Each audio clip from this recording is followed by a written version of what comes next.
Uy, may bago kaming merch para sa mga mahilig mag-drawing. We're bringing back Baybayin na isa sa mga OG ng ancient scripts. In collaboration with Lloyd Zapanta, isa sa mga baybayin gods at type artists dito sa Pinas. Pagsuot mo to, parang nagiging kapartner mo na ang kasaysayan. Make your ancestors proud. I-represent ang atin pero make it aesthetic. Makabayan pero drip. Meron itong 2 colorways, black and white shirt. Available na ito sa Shopee para kaya mo na bumili at the palm of your hands. Dahil dito sa Di Na To Drawing, ang drawing lang ay para sa papel, hindi sa plano. Adudu karte!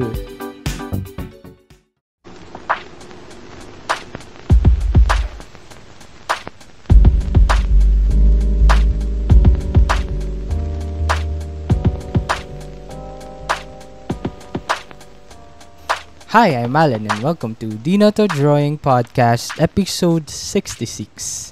And today, kakatapos lang natin ng review sa The Kingdom na kasama sa MMFF 2024. And nakakatuwa kasi, no, 'di ba nasabi ko nga ang ganda ng lineup ngayon, parang ang hirap mamili kung ano talaga yung papanoorin mo na film kasi talagang ginalingan nila yung lineup, pati yung concepts, pati yung mga premise ng movie para talagang lahat may potential talaga eh. And to think na, yun nga, iisipin mo kung lahat ba talaga worth it.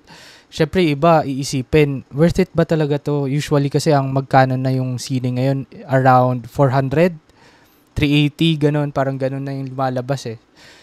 Kaya iisipin mo, ayun, lalo na sa pangmasang Pilipino talaga, isipin mo kung worth it ba talaga, ganun siya eh.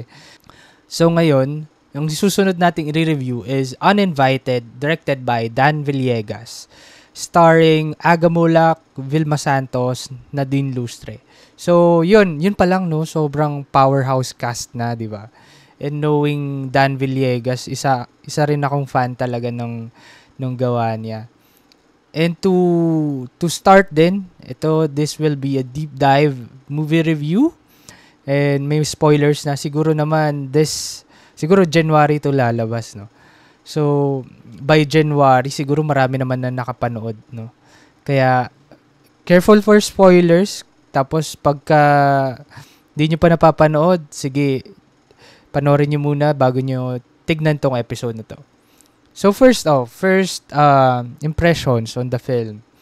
Sa trailer pa lang, medyo interested na ako kaagad eh. Meron kumalat na video sa TikTok na parang may scene dito yung kay Eileen Sarmienta and Alan Gomez rape slay case. Yun yung parang pumukaw sa akin agad eh na what the shit. Medyo heavy kasi yung case na yun, na sobrang dark, na akalain mo bakit nangyari yun. Nangyari pala yun in real life, na sobrang sama talaga ng mga tao. And to think na ilalagay nila to sa film, sabi ko, ang bigat na nito. Feeling ko parang nakaka-excite. And nung nalaman ko yung cast, sila Vilma Santos, Aga Mulak, and Nadine Lustre, sabi ko, paano nila gagawin yon dun sa film? Nakita ko yung trailer, ang ganda nung cinematography, yung color grading, ang ganda nung, yung mood ba, ang ganda nung pagkakulay ng buong film. Kahit sa akin, gustong-gusto ko yung pagkakulay ng film. Medyo dark, medyo gritty, ganun yung yung vibe niya eh. Na wala, parang hindi siya masaya. Kumbaga, ganun yung heavy talaga yung datingan ng mood. Tapos, ito pala, fun fact, kung papanoorin niya to, kasi ang ganda nung ginawa ni Aga Mulak. Ako natakot ako sa kanya sa acting niya dito sa film, kasi sobrang maniacal, sobrang sinister, sobrang dark niyang tao. Though, sige, yung fun fact muna. Ayan, si Aga Mulak, naalala ko yung isang film na dating film, classic film siya. Sa Aking Mga Kamay. Ayun, biruin nyo, mati ni Idol si Aga Mulak nung that time. Tapos gumawa siya ng role na parang serial killer, na sinasabing Katleya killer. Ang galing. Doon pag nakita niyo yung Aga Mulak dati, ang galing. Parang never mo siya may imagine na tatanggap siya ng ganung role eh. Then parang ni-revive niya dito sa Uninvited. And surprisingly, nung sobrang love ko yung sa Katleya Killer na series. Gawa naman din ni Sir Dan Villegas. So, series siya na available sa Prime, I think. Tapos, pwede ko ba yung synopsis? So, may police doon na parang nagulat siya, ba't bumabalik yung Katleya Killer, yung pumapatay ng mga babae na parang nakikipagtalik siya doon. Tapos, pinapatay niya after. Yung may mga ganun yung premise ng Katleya Killer. And si Sir Dan Villegas yung gumawa. Kaya, sabi ko, sobrang promising nito. Sobrang, yung expectation ko kasi parang ang taas masyado. Kasi, yun na-build up niya na yung expectations ko from Katleya Killer, yung premise nung sa rape slay case. Tapos, yun pa yung powerhouse cast.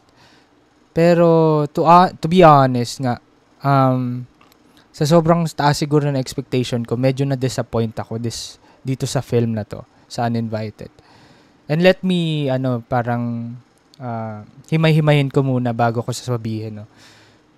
Siguro yung rating ko to this film is 6 out of 10.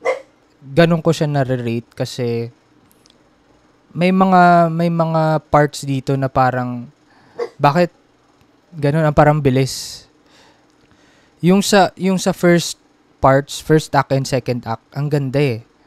Mapapaano ka eh. Andun yung family ni Vilma, andun yung anak niya si Gabby Padilla, marami pang pangarap sa buhay yun. Tapos sinabi rin dito yung parang pagka-build dun sa kung gaano ka-dark yung character ni Aga, na wala siyang pakialam. Sobrang psychopath na eh. Though hindi ko sure kung psychopath siya kasi dapat medyo may depth yun eh kung pagiging psychopath eh. Pero parang hindi siya psychopath. Evil lang, evil. Masasabi ko, evil character talaga siya. Evil na tao. And yun. Kumbaga, ang ganda nung pagka-build nila doon, lalo na nung pagka-kidnap. Sobrang, sabi ko, nung pinapanood ko to, medyo dark na talaga. Kasi, no one wants that to happen in your family members eh. Yung may mangyaring masama, tapos sobrang karumal-dumal yung ginawa. Shit. Kung babasahin nyo rin yung rape slay case na totoo, yung kaila Alan Gomez and Eileen Sarmenta. Ang bigat kasi nun, grabe. Pero yung pagka-adapt nila dito, yung reference nila, ang ganda ng pagkakagawa. Sobrang nakakaawa, sobrang nakakagigil, sobrang nakakagalit yung ginawa nila. Kaya, dun pa lang sabi ko, paano kayang gagawin ni Vilma dito? And, yung Uninvited is parang revenge thriller na film na dito siya gaganti dun sa mga pumatay or sa mga nanakit ng anak niya, yung mga lumapastangan.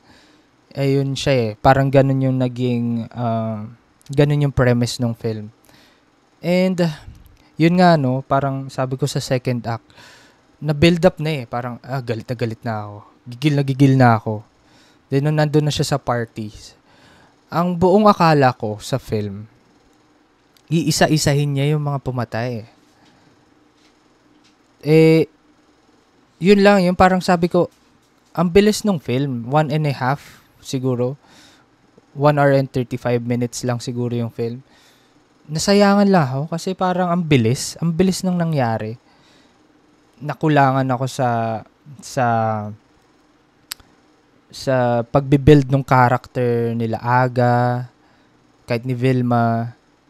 Tapos, si Nadine, parang okay. Parang magaling siya pero okay. Yun na yung character niya. Added dun sa film na parang may nangyaring ang masama sobrang inabuso din siya nung tatay niya. Pero, to think na parang, ang bilis ng mga nangyari nung Act 3. Ang akala ko talaga, iisa-isahin niya. Kung gaya nung kay Ketchup Eusebio, inisa-isa niya, pinatay niya. Though yung pagkapatay kay Ketchup, kay Maitim is not that satisfying. Kasi pagkadating sa revenge film, usually, di ba parang yung gigil mo, parang dun mo dadalhin yung revenge mo sa mga tao eh. Dapat pagka gaganti ka na lang, dapat satisfying talaga sa'yo. And to think yung parang nasa third act, yung mga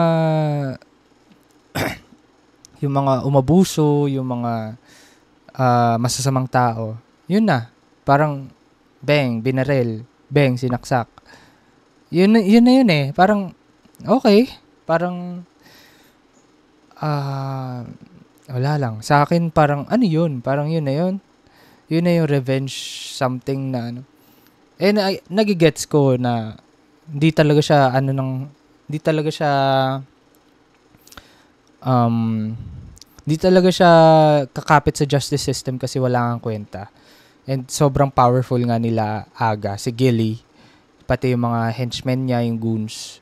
Sobrang powerful nun. Kaya hindi siya umaasa doon sa justice system. Kaya ginawa niya naging vigilante siya or parang ginawa niyang eye for an eye eh. Pero, yun lang, sabi ko parang, ano ba yun? Parang hindi siya satisfying. Alam niyo yung mga nauusong yung parang sa TikTok Reels na, yung sa mga, yung mga video na drama. Yung mga, ang tawag dito, yung Chinese drama or kahit yung English drama na mabilis lang. Tapos, kailangan mo siya kailangan mo siya abangan kada release ng episode. Kasi, nabibitin ka sa kada scene. Tapos parang laging meron dito yung mga billionaire heiress, ganyan. Yung Kaplan sisters, mga ganyan yun eh. Kumbaga, yun, kahit ang pangit ng acting, pangit nung tawag dito. Pangit ng pagkakagawa, low cost. Pero to think na parang nanggigigil ka, naggagalaiti ka. And parang iipunin mo yan hanggang sa dulo eh. To have you satisfied para makaganti dun sa mga nagpapanggap na heiress, mga ganon. Ineffective siya in a way, yung mga ganong gigil, kumbaga. Pero dito sa film, parang hindi ko siya naggawa na, gusto ko manggigil, pero bakit ganon? Hindi ko nakagawang manggigil or parang masatisfy dun sa pagkamatay ng mga killer, yung mga masasamang tao dun. Kasi parang bilis eh. Kumbaga, gusto ko kahit papano, nagsasuffer sila, may mga ganun siguro sa akin yung take ko. Parang kumbaga dapat hindi sapat yung pagpatay eh. 'Di ba? Ganun. Parang hindi siya sapat eh. Kailangan talaga magdusa ka eh. Hindi siya yung ganun na ang bilis lang na barilin mo. Yun pa. Sabi ko nga, ang ganda nung first half. Ang galing ni Gabby Padilla, ni Aga, ni Vilma. Lahat sila magaling. Ang galing ng pagka-build up nun. Tapos yung mga backstory nga, nakulangan ako na hindi ko alam kung kailangan pa ba gawan ng parang bakit naging ganun si Aga. Though parang pinakita doon yung sobrang niya, serial rapist niya na kada estudyante yung trip niya eh. Kumbaga, doon na in-establish na yung buong medyo talagang sobrang may sayad talaga yung utak niya. Sobrang evil niya. Pero wala eh, parang nangyari sa dulo, parang sobrang unsatisfying nung pagpatay nung ni Nadine sa kanya. Ewan ko, parang ganun, nakulangan ako. Pati yung paggamit nung ibang cast, parang parang nasayangan ako. Kunwari kay RK Bagatsing, kay Maylin Dizon, parang subplot na walang lalim ba or hindi ko sure. Parang sayang eh. Parang nasayangan ako. Or if ever kahit wala sila, mag-work yung film eh. Ganun eh. Wala lang. Parang ba't ganun? Tas ito pa. Yung tawag dito. Nung nagbabarila na sila dun sa party. Kumbaga, wala bang guards dun? or sabihin na nating private party siya, pero nagbabarilan, wala man lang nakarinig. Wala bang guards dun? Wala bang henchmen to think na sobrang powerful ni Aga? Wala bang ganun? Tas mag-isa lang siya si Vilma. Kaya niya bang patayin lahat yun? Doon pinakita sa film na nagpa-practice siya ng aim sa baril. Pero hindi siya sapat eh. Kunwari kung may guards talaga dun, patay din siya eh. Walang kwenta yung revenge niya dun eh. Ang kala ko din talaga, sobrang planado. Kasi ang tagal niya nawala, di ba? Dapat magka-Canada na dapat siya eh. Parang, hindi pwede to. Kailangan iganti ko yung anak ko. Lintik lang ang walang ganti. Pero di ba? Parang sabi ko, yun na yung plano niya pala. Sa party, lahat iisa-isahin. Hindi siya parang ganun siya. Okay. Ganun pala. Ang weird lang. Wala man lang nakarinig dun sa party. Hindi naman siya sobra sigurong tawag dito, sobrang lahat nagpa-party kasi matatanda na yun eh. Buti kung sobrang bata ng mga nandun, 'di ba? And yun, parang wala ba nakarinig? Yung iba nasa parking dapat eh. Yung mga hindi naman lahat nasa loob ng party. Wala man lang nakatimbre doon. Tapos si Aga lang yung nakarinig pa kay Vilma. Wala man lang Tapos si Tirso, ayun pala, bago pala lahat. Hindi ko alam kung nag-usap-usap yung mga direktor. Pero 3 pa lang napanood naming film eh. Kingdom, and the Breadwinner is, tsaka Uninvited. So, hindi ko alam kung nag-usap-usap sila. Lahat sila may mid-credit scene. So, ang galing lang. Lahat na halos ng entry sa MMFF may ganun. Ewan ko sa iba, hindi ko pa napapanood yung iba. Yun nga, yung kay Tirso, ayun din, nasayangan ako. Kasi, ang galing na aktor nun eh. In-establish na parang, hindi mo na ako kakampi. Hindi na ako yung pulis na parang ganito. Hindi mo na ako hawak. Ganun. Ang akala ko, siya ba yung nagbigay ng listahan kay Vilma kung sino yung mga involved dun sa case niyang anak niya, ganun, sino yung gumawa ng ganito. Siya ba yung tumulong kay Vilma Santos na binigyan niya ng pera or invitation. So, pinakita sa mid-credit scene, di mo alam kung ano yung ni Tirso Cruz, Doctor. Yung parang tinignan niya yung bangkay ni Aga tas tumawa lang siya. Yun lang, parang sabi ko, ano meron? Wala na, parang nasayangan ako kay Tirso. Kasi nung meron dun sa film na parang tinitignan niya si Vilma, parang kilala niya. Siguro alam niya yung gagawin. Pero, ano yun? Parang, ayun na yun. Nasayangan ako sa character ni Tirso. Kumbaga ganun. Or parang subtly hint, pero hindi siya effective. Ganun. Kaya, hindi ko siya na-tripan. Yun siguro yung, yung takes ko dito sa Uninvited. I would still recommend this film. Parang ang ganda siyang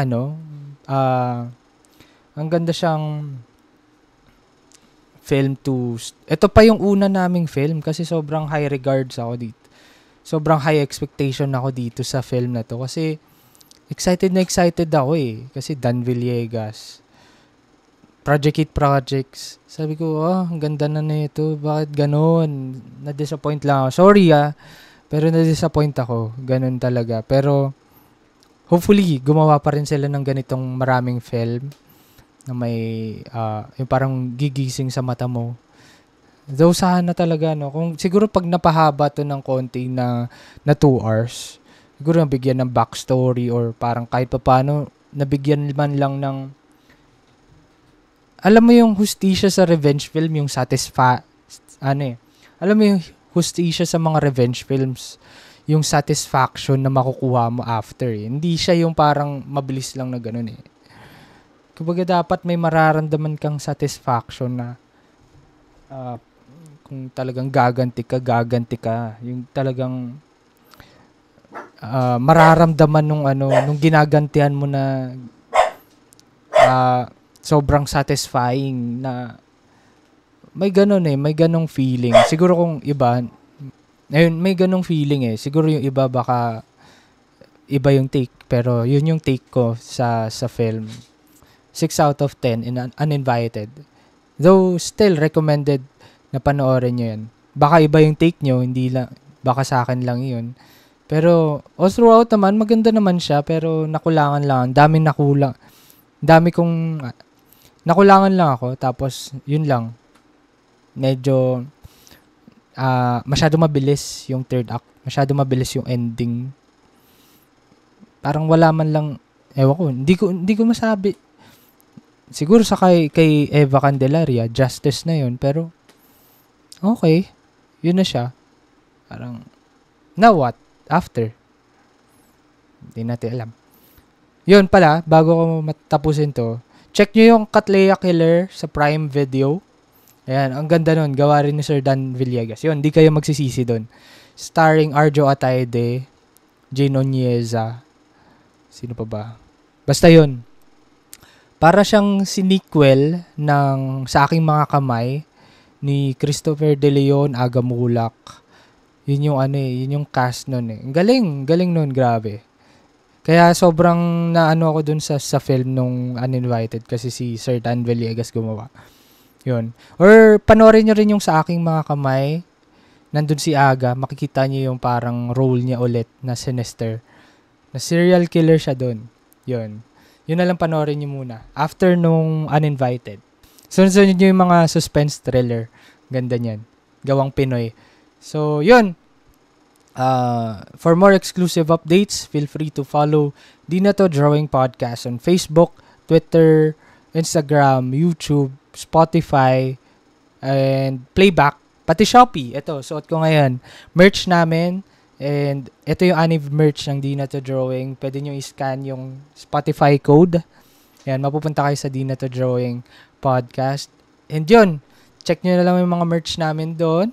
And yun, happy watching sa MMFF 2024. Sana maganda yung magiging New Year nyo. And hopefully, supportahan nyo pa yung mga local films natin. Kaya, yun, ang ganda eh. Paganda ng paganda yung output natin. And paganda ng paganda yung din natin. Insights. And healthy siya, di ba? Parang, kumbaga, yun din yung bumubuo sa mga, para gumanda rin yung films. Talagang may batuhan din ng insights, social, constructive criticism, pati yung mga reviews kahit sino pa yan. Basta kung ano yung insights nyo, lahat naman eh. Pwede nyo ilagay dito sa comments down below. Pag-usapan natin yan dahil dito sa Di Na To Drawing, ang drawing lang ay para sa papel, hindi sa plano. Bye guys!